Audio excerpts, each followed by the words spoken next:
ছোট্ট একটা উদাহরণ দিব, এটাকে বলে দাঁত। এটা আল্লাহর নিয়ামত। আর কুসর আমরা বর্ধমানের ভাষায় বলি আখ, আপনাদের এখানে কি বলে? কুসর। যার দাঁত নাই ওকে যদি কুসর দেন, ওর ভিতরে মিষ্টি রস আছে, নিতে পারবে না। আর যার দাঁত আছে ওকে যদি দেন, ওকে পীরে রস বের করে খেয়ে খোয়া করে ছেড়ে দেবে। কোরআন হলো কুসরের মতো, এর ভিতরে মধু আছে, এর ভিতরে হেদায়েত আছে, এর ভিতরেই জান্নাতের রাস্তা আছে, এর ভিতরে শান্তি সম্ভার আছে। এত দামি জিনিস পৃথিবীর বুকে আর কিছুই নাই, এটা আল্লাহর দেওয়া নিয়ামত। কিন্তু একে পীরে রস নিতে গেলে আল্লাহর ভয় দিলে থাকতে হবে। যে লোকটা ভীতু হবে সে কোরআন থেকে লাভ নিতে পারবে। আল্লাহ বলছেন হুদাল্লিল মুত্তাকিন, কোরআন মুত্তাকিদেরকে হেদায়েত দেবে। কিন্তু যার দিলে আল্লাহর ভয় নাই, ওই লোকটা কোরআন থেকে অনুপরিমাণ লাভ নিতে পারবে না।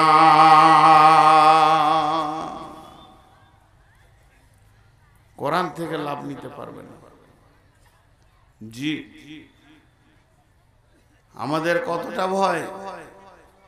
হযরত ওমর রাত্রিতে চিৎকার দিয়ে কাঁদতেন, আল্লাহর ভয়ে কাঁদতেন। নগর ভ্রমণে বাহিয়া তুমি দেখিতে পাইলে দূরে, মায়ের ঘিরিয়া খোদা তোর দুটি শিশু সকরুণ সুরে কাঁদিতেছে। আর দুঃখিনী মাতা ছেলের ভোলাতে হাই, উননে শূন্য হাড়ি চড়াইয়া কুলে চায়। দেখিয়া সকল কান্দিতে কান্দিতে গেলে মদিনাতে, বাইতুল মাল হতে ঘি তো আটা লয়ে নিজ হাতে। বলিলে বন্ধু চাপাইয়া দাও আমার পিঠের পরে, আমি সব কিছু বয়ে লয়ে যাব হাই দুঃখিনী মায়ের ঘরে। কতজনে এসে আপনি চাহিল বহিতে তোমার বোঝা, বলিলে বন্ধু আমার ভার আমি বহিব সোজা। রোজ কিয়ামতে কে বহিবে বলো আমার পাপের ভার, মম অপরাধ খোদা তোর দুটি শিশু কাঁদিতেছে আজি তার। প্রাশ্চিত্য করিব নিশিত রাতে, খাদ্যের বোঝা পিষ্টে লয়ে দুঃখিনীর আঙ্গিনাতে। হযরত ওমর বলছে আজকে আমার দুর্বলতার কারণে তার শিশুগুলি ক্ষুধার্ত অবস্থায় রয়েছে। তোমরা তো আমার বোঝাটা পৃথিবীতে বহন করতে চাইছো। কে এমন আছো একবার হাত তুলে বলো যে আমার বোঝাটা তুমি কিয়ামতের মাঠে বহন করে দেবে। এখন যদি আমার একটা বোঝা থাকে, এখানকার যুবকরা বলবে হুজুর আমাকে দেন, আমাকে দেন, আমাকে দেন। নূর মোহাম্মদকে বোঝা বইতে দিব না। আমাদের মেহমান যেন একে বোঝা না বইতে হয়। তবে একজন উঠে দাঁড়িয়ে বলেন আমার যে গুনহার বোঝা আছে কিয়ামতের মাঠে কে বহন করবে? হযরত ওমর আল্লাহর ভয়ে বলছেন আমার এই বোঝাটাকে বহন করবে বলো। অতএব আমার আল্লাহ বলছেন যার দিলে আল্লাহর ভয় আছে ওই লোকটা হেদায়েত পাবে, কোরআন থেকে লাভ পাবে। আর যার দিলে আল্লাহর ভয় নাই ওই লোকটা হেদায়েত পাবে না, কোরআন থেকে লাভ নিতে পারবে না।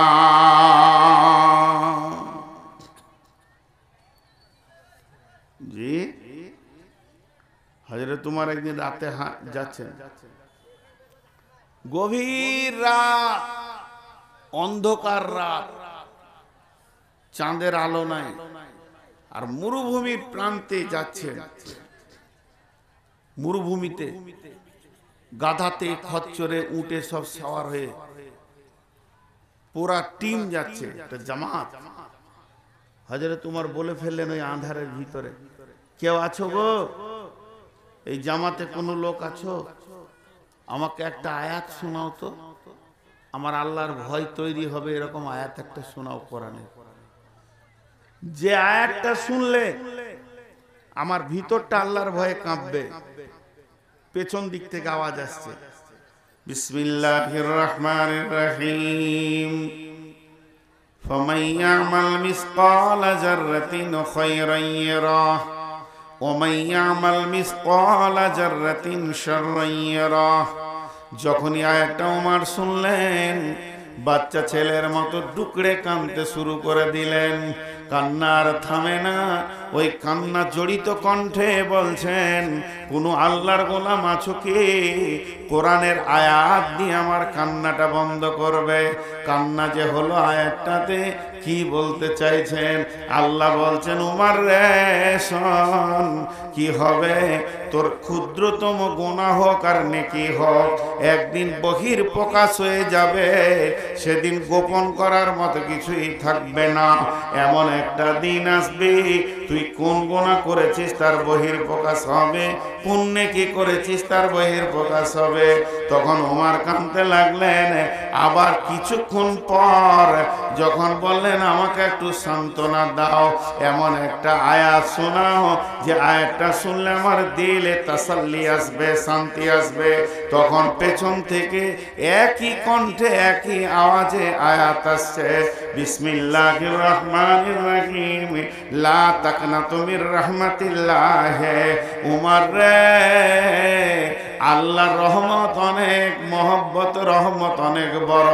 খবরদার নিজেকে হতাশা করিও না, আল্লাহ দয়া করবে। হযরত উমরের কান্নাটা বন্ধ হলো। অতএব মা আমার, বোন আমার, কোরআন থেকে যদি লাভ নিতে হয় তো আল্লাহ ভীরু হতে হবে। তো আমার আল্লাহ দুইটি কথা বললেন।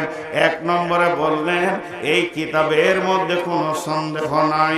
দুই নম্বরে বললেন, যদি তোমরা কামিয়াবি নিতে চাও, বেঁচে যেতে চাও, তাহলে আল্লাহ ভীরু হয়ে এই কিতাবের ভিতরে গভীর তত্ত্বে ঢুকে যাও, তোমাদের কামিয়াবি এসে যাবে। তিন নম্বরে আমার আল্লাহ বলছেন, আল্লাযীনা ইউমিনুনা বিল গায়বি।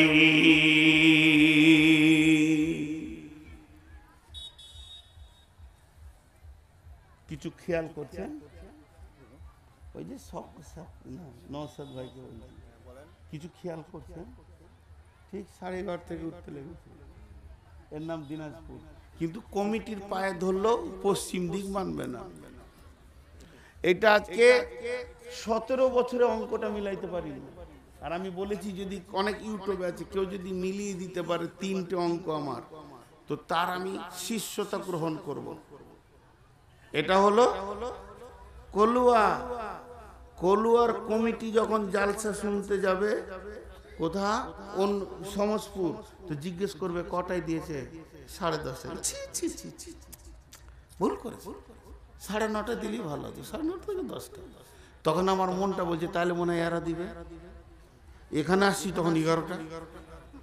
এ অঙ্ক মিলাতে পারলাম না 17 বছরে। আবার এখানে দুজন কমিটি আমাকে শুধিয়েছে, তারা জালসা কমিটি, কিন্তু ডেট চাইছিল, বলে আমার কাছে নাই। কটায় দিয়েছে? 10:30। 10টায় দিলে ভালো হতো। ওদের যখন যাবো তখন 12টায় দিবে। এই অঙ্ক মিলাতে পারছি না। আর একটা অঙ্ক মিলাতে পারছি না, ছেলেটা কলেজে পড়ছে, ভালো চলছে, ভালো সবই ভালো, খালি একবার ওকে সিভিক পুলিশের পোশাক পরিয়ে দেন, তো লোকের কাছে টাকা চাইছো। সালা পোশাকটা দোষ না, ছেলেটার দোষ খুঁজে পেয়েছি না। আর 3 নম্বর হচ্ছে মা বোন, আর ওটা বলবো না। লোক ভাবে হয়তো যে মৌলবীদের বউগুলো ভালো আছে, সুবহানাল্লাহ, আমারটা আবার 190 ডিগ্রি অ্যাঙ্গেলের ব্যাগা। জি, তো এই অঙ্কগুলো মিলাতে পারছি না। লোক উঠতে শুরু করে, ঠিক 12টা বাজতে বাজতে ময়দান খালি হবে। অতএব আমরা যে অভিজ্ঞ নিয়ে কথা বলবো সেগুলো শোনা দরকার। 3টে বক্তা করতে হয় না, আপনাদের এলাকায় একটা বক্তা করেন। আমি যুক্তি দিয়ে যাচ্ছি, নূর মোহাম্মদকে নিয়ে না, যে কোনো একটা বক্তা করেন। আর সন্ধ্যা থেকে ইমাম আছে, মুন্সি আছে, 5টা মেহমান আসছে, আলেম উলামা আসছে, দুটো কথা বলতে বলতে 8টা 9টা হবে। মেন বক্তাকে দিয়ে দেন, 11টায় খতম করেন। একটা বক্তা করবেন, সেও প্রাণ খুলে কথা বলবে। 3খানা 4খানা বক্তা করতে হবে না। মানবে মানবে না, মানবে না, মানবে না। তো এবার দেখেন আল্লাহ কটা বললেন? 2টা বলা হলো 8টার মধ্যে, আর 6টা আছে। 3 নম্বরটা ধরেছি, আল্লাযীনা ইউমিনুনা বিল গায়বি। গায়েব শব্দের অর্থ হলো অদৃশ্য। যেটা দেখা যায় না তার উপরে দেখার মতো করে ঈমান আনতে হবে। কেমন? আল্লাহ দেখলাম না, আল্লাহ আছে না নাই? আল্লাহ আছে। পুলসেরাত দেখলাম না, কবরের আযাব দেখলাম না, কিয়ামত দেখলাম না, আপনার মিজান দেখলাম না, এক কথায় পরকালে জান্নাত দেখলাম না, জাহান্নাম দেখলাম না। এগুলোর উপরে দৃঢ় বিশ্বাস রাখতে হবে। আল্লাহ সত্য, কিয়ামত সত্য, কবরে আযাব সত্য, কবরে ঘুমিয়ে যাবে মানুষ জান্নাতীরা, এটাও সত্য। দাড়িপাল্লাতে ওজন হবে নেকি বদি, এটাও সত্য। সত্য তো আল্লাহ ডান হাতে বাঁ হাতে সার্টিফিকেট দেবে, এটাও সত্য। হাজে কাউসার আছে, এটাও সত্য। পুলসেরাতে পার হতে হবে, এটাও সত্য।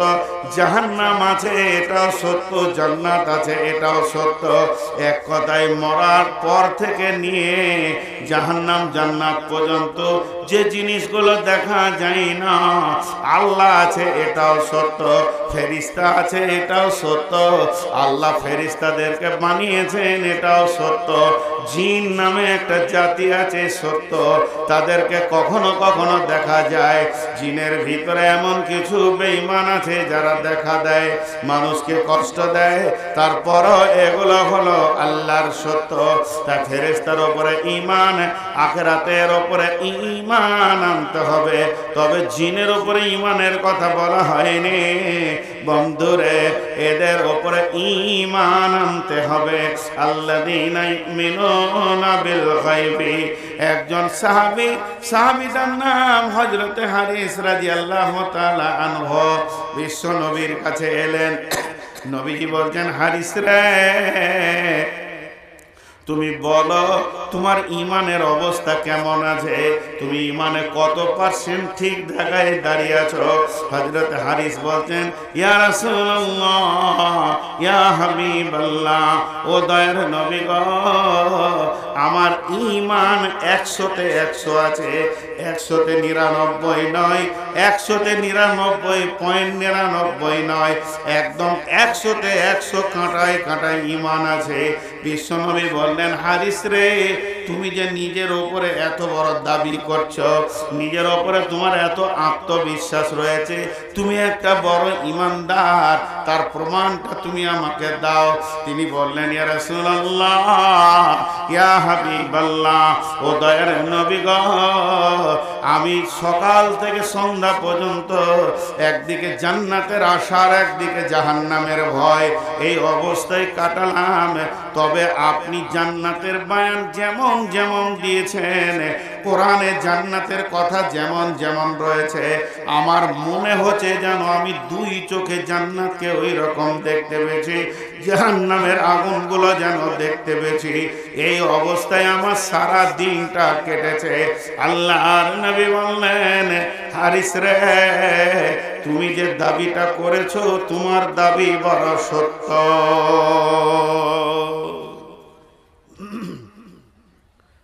গায়েবের উপরে ঈমান আনতে হবে, অদৃশ্যের উপরে ঈমান আনতে হবে। ওয়ায়ুকিমুনাস সালাতা। 4 নম্বরে আমার আল্লাহ বলছেন, যদি তোমাকে কামিয়াব নিতে হয় তা 5 ওয়াক্তের নামাজি তোমাকে বানতে হবে। বেনামাজি কোনোদিন ইমানদার হতে পারে না, আর ইমানদার কোনোদিন বেনামাজি হতে পারে না। ওয়ায়ুকিমুনাস সালাতা, মা আমার, বোন আমার, আজান শোনার সঙ্গে সঙ্গে মুসল্লায় দাঁড়িয়ে যেতে হবে, 5 ওয়াক্তের নামাজি হতে হবে। নামাজ না পড়লে ওই লোক কামিয়াব হবে না, উত্তীর্ণ হবে না, সেদিন সাকসেস হবে না। নামাজের জন্যই তো 10 বার দিনে ডাকা হচ্ছে। তো আমার আল্লাহ বলছেন, তোমাদেরকে নামাজি হতে হবে। ওয়ামিম্মা রাযাকনাহুম ইউনফিকুন। এটা তর্জমা করবো তো আগে বান দিয়ে দিই, নাহলে পালিয়ে যাবে যে কটা আছে। মানে কালেকশনের কথা বললেই মানুষ উড়ুর করে ধরবে। আমি কালেকশনের কথা বলছি না, আমি শেষে বলবো, এখন তফসির শুনেন। আল্লাহ তাবারক ওয়া তাআলা বলছেন তোমাদের 5 নম্বর গুণ হবে যেখানে তুমি মৌকা পাবে দ্বীনকে বাঁচানোর জন্য ওয়াতাল মাল আলা হুব্বিহি দাবিল কুরবা ওয়াল ইয়াতামা ওয়াল মাসাকিন আপনার আমরা গরিব নিকট আত্মীয় মিসকিন হোক কানা ল্যাংড়া হোক এরকম যাকে তুমি পাবে মসজিদ হোক মাদ্রাসা হোক মৌকা যখনই মিলে যাবে তাবলীগি জলসা হোক আর কিনা মসজিদ বানানো হোক মাদ্রাসা বানানো হোক কল বানানো হোক যেখানে তুমি মৌকা পাবে দ্বীন ইসলামের কাজের ওই জায়গায় তুমি তোমার রুজি থেকে ইনকাম করে যেটা জমা করে রেখেছ ওই মালটা আর তোমার কাছে থাকবে না আল্লাহর রাস্তায় জমা হয়ে যাবে ওমিম্মা রাযাকনাহুম ইউনফিকুন।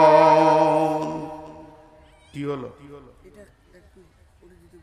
আমি পড়তে পারবো না, এই পোস্ট অফিসে ঢুকলো, পরশু দিন চলে যাবি, নদিয়াতে হবে। জীবনে আমি কোনো প্রশ্নের জবাব দিই না, ওটা পকেটে ভরে নিলাম, নদিয়া বারবাকপুর করিমপুরের পাশে, ঠিকানাটা দিয়ে দিলাম, চলে যাবে। হ্যাঁ শোনা, একটি স্করপিও ভাড়া করে নেবে, 280 কিলোমিটার রাস্তা।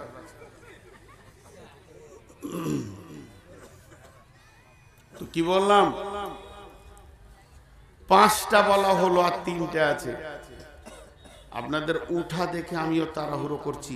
এইগুলো যদি বিস্তারিত তাফসীর করা যায়, অনেক কথা, অনেক কথা। মা আমার, বোন আমার, গায়েবের ওপরে ঈমানের পরে পরে সলাতের কথা বলা হয়েছে। আল্লাহর নবী বলছেন মান কামা সলাতা ফাকাত কামাদ্দিন ওমান তারাকা সলাতা ফাকাত হাদামাদ্দিন। যে লোকটা নামাজ কায়েম করলো সে দ্বীনের খুঁটিকে কায়েম করলো, যে লোকটা নামাজ ছেড়ে দিল সে দ্বীনকে ছেড়ে দিল। আল্লাহর নবী বলছেন হে মা লা তাতরুকান্না সলাতা মাকতুবাতান মুতাআম্মিদান ফাইন্না মান তারাকা সলাতা মাকতুবাতান মুতাআম্মিদান ফাকাদ বারিয়াত মিনহু জিম্মাতুল্লাহ। মাজরে আমার উম্মতের কানে খবরটা পৌঁছে দিও, জ্ঞান বশত ইচ্ছা করে এক ওয়াক্ত নামাজ যেন ছেড়ে না দেয়।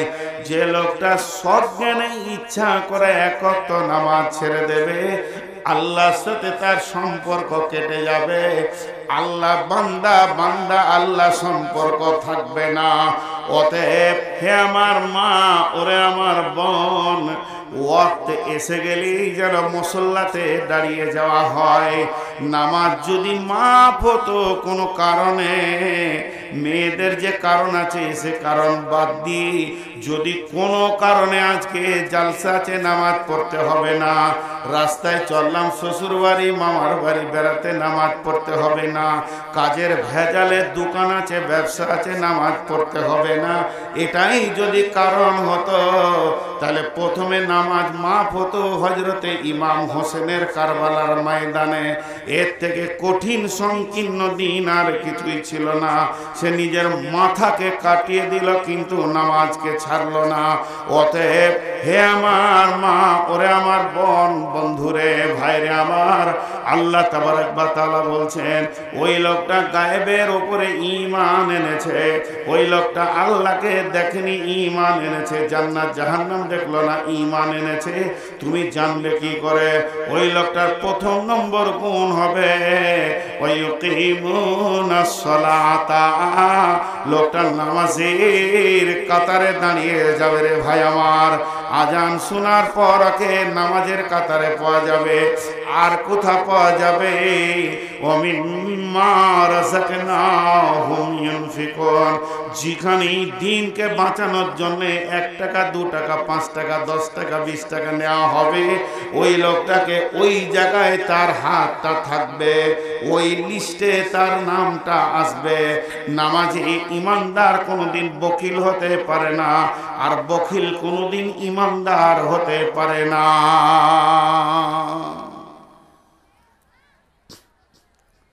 উঠিও না, দু চারবার আদায়ের কথা বলেছি, এটি দু চারজন বলছে চোর, নাহলে পকেট থেকে বের করে নেবে হয়তো। এটা খালি দুঃখের কথা দিনাজপুর এলে বলি। কেন বলি? আপনাদেরকে ভালোবাসি বলি। রাগ করে কে কার উপরে? প্রেম মহব্বত থাকলেই তো রাগটা করে। যার উপরে যার মহব্বত নাই, আশা নাই, রাগ করব কেন? তাই দিনাজপুরের লোক একবার মাথাটা ঘোরান, গোটা জেলাটাই, গোটা উত্তর দিনাজপুর জেলাটাই মাত্র দুটো তিনটা মাদ্রাসা, গোপালপুর মাদ্রাসা, খাইসারিয়াবাদ মাদ্রাসা, ভুলকি মাদ্রাসা। তাও ভুলকিটা বিহারের সঙ্গে আছে তাই, আর গোপালপুরটাকে বিহারিরাই রেখেছে। বলেন একটা বড় মাদ্রাসা কি আপনার এই সমসপুর এলাকায় জামিয়া সালাফিয়া কি একটা হবে না? খালি মালদা ঢুকে দেখেন তো, সৈয়দপুর খর্দহিল থেকে নিয়ে রাঙ্গাইপুর, বাটনা, খানপুর থেকে নিয়ে এখানে কি একটা জামিয়া মাদ্রাসা হবে না? মৌলভী সাহেব টাকা কম। কে বললে? ঘরে ঘরে হারভেস্টার, ঘরে ঘরে ট্রাক্টর। আর যদি বলি আমি 3 বিঘে জমি বেচবো, তো আমার মুখে হাত দেবে না, বরং টাকা দিয়ে ধরবে, চুপ কর, দাগ নম্বর বল, আর বাকি কত লিবি বল। দিনাজপুরের লোকের টাকার অভাব নাই, আল্লাহ অনেক সুখে রেখেছে দিনাজপুর।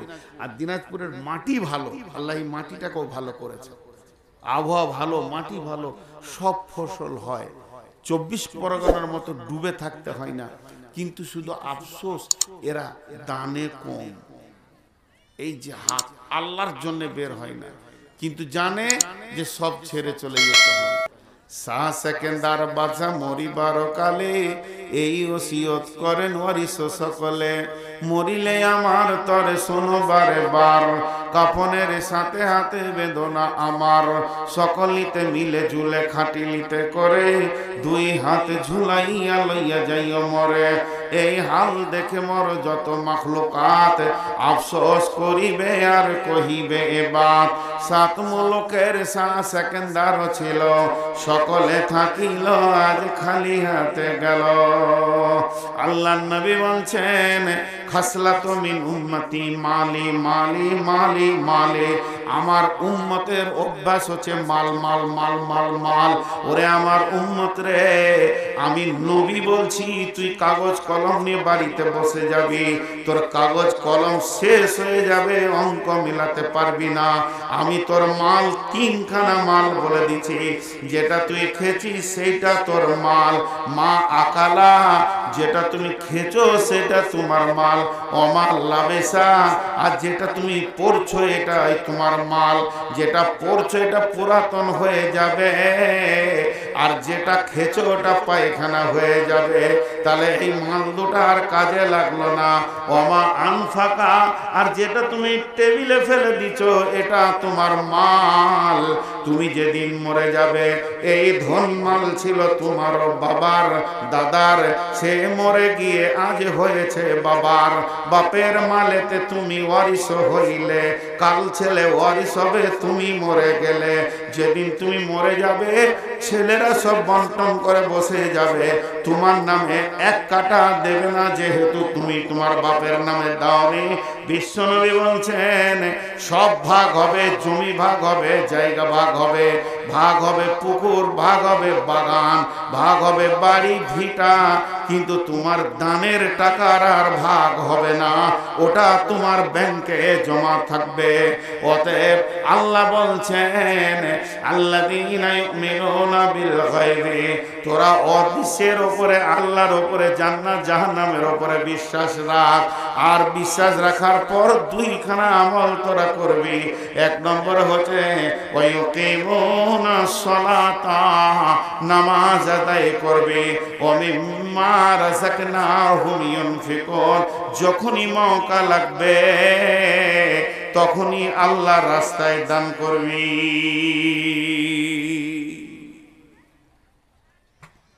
তাহলে 2টা হলো, আর 3টে আছে বাকি, 5টা হলো। 1 নম্বর এই কোরআনের উপরে বিশ্বাস করো, 2 নম্বর আল্লাহর ভয় দিলে আনো, 3 নম্বর যেগুলো দেখা যাচ্ছে না জান্নাত জাহান্নাম আল্লাহ এগুলো বিশ্বাস করো। 4 নম্বরে নামাজ পড়ো। 5 নম্বরে দান করো। 5টা হলো। 6 নম্বরে আল্লাহ বলছেন ওয়াল্লাযীনা ইউমিনুনা বিমা উনজিলা ইলাইকা, ওরে আমার গোলাম, তোদের উপরে যেটা বিশ্বাস মানে নাজিল করা হয়েছে অর্থাৎ কোরআন, এটার উপরে বিশ্বাস কর আর এইটার মোতাবেক আমল কর। ওয়াল হাফিজুনা লিহুদুদিল্লাহ, আল্লাহর যে আইন আছে এর ভিতরে আছে নিষেধ, এর ভিতরে আছে আদেশ। আদেশগুলো মেনে নাও, নিষেধগুলো তুমি করিও না।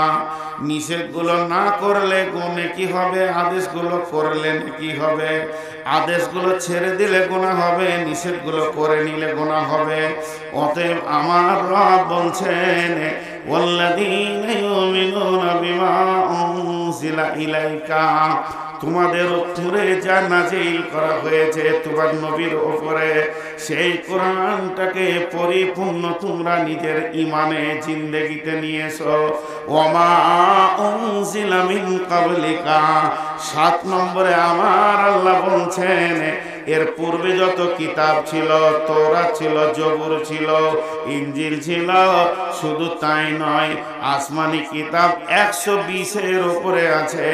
সমস্ত কিতাবগুলো সত্য, নবীগুলো সত্য।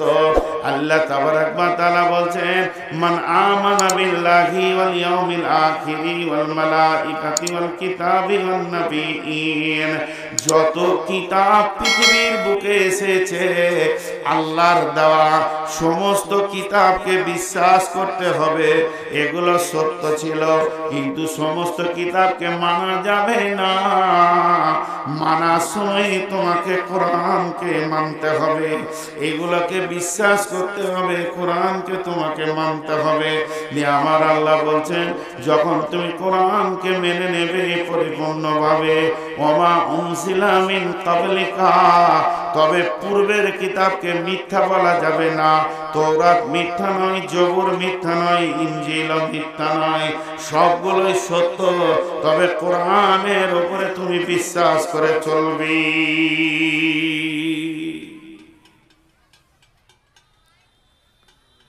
8 নম্বরে আমার আল্লাহ বলছেন ওয়াবিল আখিরাতি হুম ইউকিনুন, ইমানের থেকে দামি হচ্ছে ইয়াকিন। চোখে দেখা যেমন বিশ্বাস, ওই রকম কবর থেকে জান্নাত পর্যন্ত যে জামানাটা আছে এটাকে বিশ্বাস করতে হবে। আবার আল্লাহ বলছেন ওয়াবিল আখিরাতি হুম ইউকিনুন। হযরত ওসমান যখন কোন কবরের পাশ দিয়ে যেতেন তো অঝর নয়নে কাঁদতেন। কবরের কথা শুনলে ওসমানের চোখের পানিতে দাড়ি ভিজে যেত।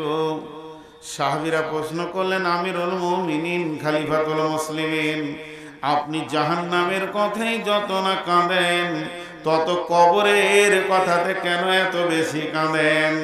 আমিরুল মুমিনিন খলিফাতুল মুসলিমিন হযরত ওমর বললেন রে রাসূলের সাহাবীরা শোনো, আল্লাহর গোলামের দল, আল্লাহর নবী বলেছেন আখিরাতের প্রথম মঞ্জিল হলো কবর। যে লোকটা কবরে ফেঁসে যাবে সে সব জায়গায় ফেঁসে যাবে, আর যে লোকটা কবরে পার হয়ে যাবে সেই লোকটা সব জায়গায় পার হয়ে যাবে।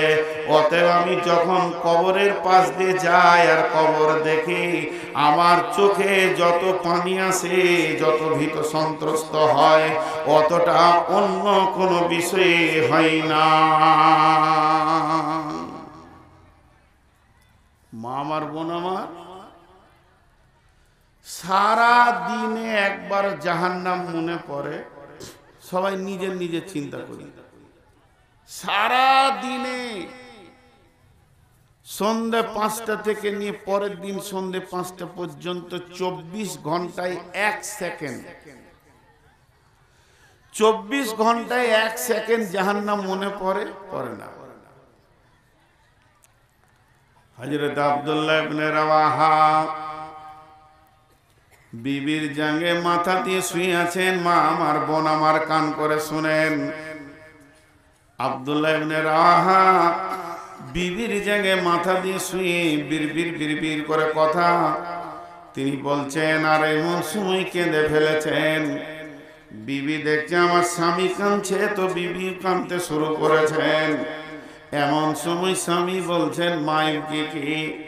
বিবি রে, তোমাকে কে কাঁদালো? বিবি উত্তরে বলছেন, বাকাই কেলে বাকাই কা, আপনি কেঁদেছেন এর জন্য আমি কাঁদছি। আব্দুল্লাহ ইবনে রাওয়াহা বলছে, বিবি রে, তুমি আমার চোখের পানি দেখলে, কিন্তু একবার আমার মুখের দিকে কান লাগালে না। আমি কি বলছি শোনো। আল্লাহ বলছেন, ওয়া ইম মিনকুম ইল্লা ওয়ারিদুহা কানা আলা রাব্বিকা হাতমান মাকদিয়া। আব্দুল্লাহ ইবনে রাওয়াহা বলছেন, বিবি রে, আল্লাহ বলছেন, হে বিশ্ববাসী, তুমি ইমানদার হও চাই বেঈমান হও, তুমি পরেশগার হও চাই নামাজি হও, তুমি বেপরদা হও চাই তুমি নামাজি বেনামাজি হও, যে কোনো মানুষ হও না কেন, তোমাদের আসল ঠিকানার নাম জান্নাত। ওইখানে যাওয়ার জন্য কোনো ব্যবস্থা নাই, কোনো রাস্তা নাই, সাইড রাস্তা নাই। একটাই রাস্তা, সেটা হলো পুলসিরাত। আর ওই পুলসিরাতে না পা দিয়ে বিশ্ব নবী পর্যন্ত জান্নাতে যেতে পারবে না। অতএব পুলসিরাত বড় কঠিন বিবি রে। তাই আমার দুনিয়াতে শুয়ে আছি তোমার জ্যাঙে মাথা দিয়ে। বিবির জ্যাং মানে আনন্দের জায়গা, ভোগের জায়গা। তারপরও এই রকম টাইমে জাহান্নামের ভয়ে তারা কাঁদছে। হযরত আয়েশা বাড়িতে কাঁদছেন। নবীজি বলছেন, মা ইবকিকে আয়েশা, আয়েশা রে, তোমাকে কে কাঁদালো?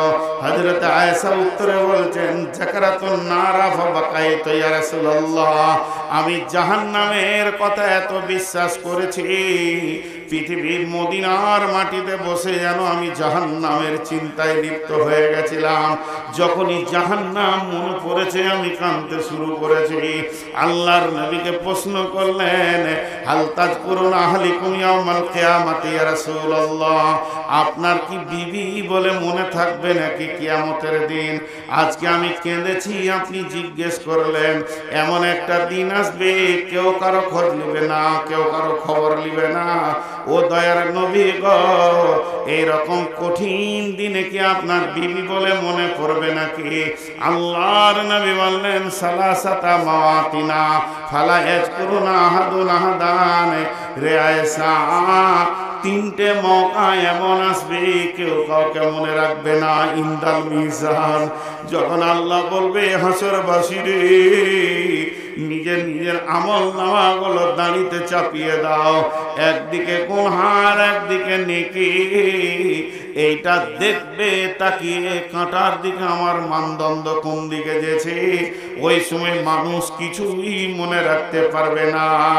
আর এক সময় যখন ডান হাতে বাঁ হাতে সার্টিফিকেট দেওয়া হবে, আর আল্লাহ বললেন, ফাকরামু কিতাবিয়া, হে হাসরবাসী, নিজের নিজের আমল নামাগুলো পড়ে লাও আর রাস্তা ধরে লাও। যাকে যে রিজাল্ট দেওয়া হয়েছে নিজের নিজের রাস্তায় চলতে থাকো। ওই দিনটা এত, সময়টা এত কঠিন হবে রে, কেউ কাউকে মনে রাখতে পারবে না। আর 3 নম্বর জায়গা হলো আয়েশা রে, সেটা ইজা ওজিয়াত তরিকু ফি জাহরি জাহান্নাম, যখন পুলসিরাতকে জাহান্নামের মুখের উপরে রাখা হবে, ফিট করা হবে। ফেরেশতারা যখন জাহান্নামের মুখের উপরে পুলসিরাতকে রাখবে, তখন কেউ কাউকে মনে রাখতে পারবে না। আমার আল্লাহ বলছেন, ওই দিনটা এমন কঠিন হবে রে, সে আখিরাতের উপরে তোমরা বিশ্বাস করো। ওজি আয়াউমাইদিন বিজাহান্নামা ইয়াউমাইদিন ইয়াতাযাক্কারুল ইনসানু ওয়া আন্না লাহু যিকরা, যেদিন জাহান্নামকে 70,000 লাগাম 70 আলাফিন জিমামিন মা কুল্লি জিমামিন 70 আলাফিন মালাকিন, 70,000 লাগাম এবং 70,000 ফেরেশতা, এক একটা লাগামে 70,000 করে ফেরেশতা জাহান্নামকে টেনে হাসরের ময়দানে আনবে। তখন হাসরবাসীরা বলবে ইয়াতাযাক্কারুল ইনসানু আন্না লাহু যিকরা, ওরে যে জাহান্নামের কথা কলুয়ার জালসাতে শুনেছিলাম, তরিবনে শুনেছিলাম, সমসপুরে শুনেছিলাম, চড়ুইয়া শুনেছিলাম, আপনার চরিনগরে শুনেছিলাম, মুকুন্দপুরে শুনেছিলাম, আর কোথাও শুনেছিলাম, সেই জাহান্নাম দেখ আসছি। তখন তারা বলবে, আল্লাহ বলছে ওয়ালা ইউসিকু ওয়াসাকাহু আহাদ ওয়াজিয়া ইয়াউমাইযিন বিজাহান্নামা ইয়াতাযাক্কারুল ইনসানু ওয়া আন্না লাহু যিকরা ইয়াকুলু ইয়া লাইতানি কাদ্দামতু লিহায়াতি। সেদিন চিৎকার মারবে আর কাঁদবে আর বলবে, আল্লাহ হায়াতে যতদিন বেঁচে ছিলাম কেন কিছু করিনি, দান করিনি, কেন নামাজ পড়িনি, কেন রোজা রাখিনি, যদি কিছু করে আসতাম তাহলে আজকে কাজে লাগতো। আল্লাহ বলছেন ওই দিনের আযাবের মতো তোর আযাব কোনদিন আজ পর্যন্ত দেখিসনি। ওয়ালা ইউসিকু ওয়াসাকাহু আহাদ, আর সেই দিনের বন্ধনটা এত কঠিন হবে তুই ছেড়ে পালাবি চলে যাবি, এটা হবে না। ওই দিনের বন্ধন অতি কঠিন বন্ধন হবে। তো আমার আল্লাহ বলছেন ওয়াবিল আখিরাতি হুম ইউকিনুন। এবার গুনেলেন আলিফ লাম মিম যালিকাল কিতাবু লা রাইবা ফীহি হুদাল লিল মুত্তাকিন। এই কিতাবের মধ্যে কোনো সন্দেহ নাই, মুত্তাকিদের জন্য কিতাবের ভিতরে হেদায়েতের সম্ভার লুকানো আছে। তারপরে আমার আল্লাহ বলছেন আল্লাযীনা ইউমিনুনা বিল গায়বি, যে লোকটা আল্লাহকে দেখলো না, কিয়ামত দেখলো না, হাসর দেখলো না, ফুলসিরাত দেখলো না, জান্নাত দেখলো না, জাহান্নাম দেখলো না, বিশ্বাস করলো। এরপর আমার আল্লাহ বলছেন ওয়াইকিমুনাস সালাতা, লোকটা নামাজি হবে, কোনদিন নামাজ ছাড়বে না। ওয়া মিম্মা রাযাকনাহুম ইউনফিকুন, যখনই মওকা পাবে লোকটি নিজের মাল থেকে আল্লাহর রাস্তায় দান করবে, এই জায়গায় কেউ কুণ্ঠিত হবে না। আর কি করবে? 5 নম্বরে আল্লাহর কালাম পাকের উপরে সে বিশ্বাস করে আমল করবে, আর পূর্বের নবীদের যত কিতাব ছিল সেগুলো বিশ্বাস করবে, আর মরার পরে একটা লম্বা জীবন আছে এর উপরে দৃঢ় বিশ্বাস করবে। এই 8টা গুণ যার ভিতরে থাকবে, এই 8টা গুণে গুণান্বিত যে হবে। এবার আমার আল্লাহর ভাষাটা কান করে শোনেন বেটি আমার, সোনা মালিকরা আমার, ও আমার ভাই, ওরে আমার বন্ধু। আমার আল্লাহ বলছেন উলাইকা আলা হুদাম মির রাব্বিহিম, এই লোকটা তার রবের রাস্তার উপরে রয়েছে, এই লোকটা হেদায়েতের উপরে রয়েছে, এর পদস্খলন হয়ে যায়নি, রাস্তা ভুলে যায়নি, আল্লাহকে ভুলেনি। ওয়া উলাইকা হুমুল মুফলিহুন, এই লোকটাই কঠিন কঠিন দিনে কামিয়াব হয়ে যাবে, ই কোনদিন নাকাম হবে না।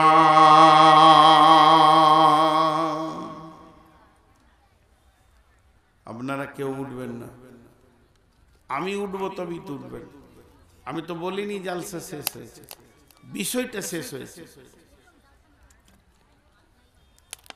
বিষয়টা শেষ হয়েছে। কিন্তু একটা জিনিস ভাবেন, এই বিষয়ের উপরে ছোট ছোট কয়েকটা কথা রয়েছে, আমরা যদি এই গুণগুলো নিজের ভিতরে আনতে পারি, তা আমার রব বলে দিয়েছে কামিয়াব পৃথিবীর লোক না কাম বলে আর কোনো লাভ করতে পারবে না। বিধায় আপনাকে আমাকে সেই কঠিন দিনে উত্তীর্ণ হতেই হবে, বাঁচতেই হবে, তো এর উপরে আমল করতেই হবে। আমি একটা দোয়া দিচ্ছি, সকলে জোরে আমিন বলবেন। হে আল্লাহ, আমাদের প্রত্যেককে এই 8টার উপরে আমল করে উত্তীর্ণ হওয়ার তৌফিক দান করুন।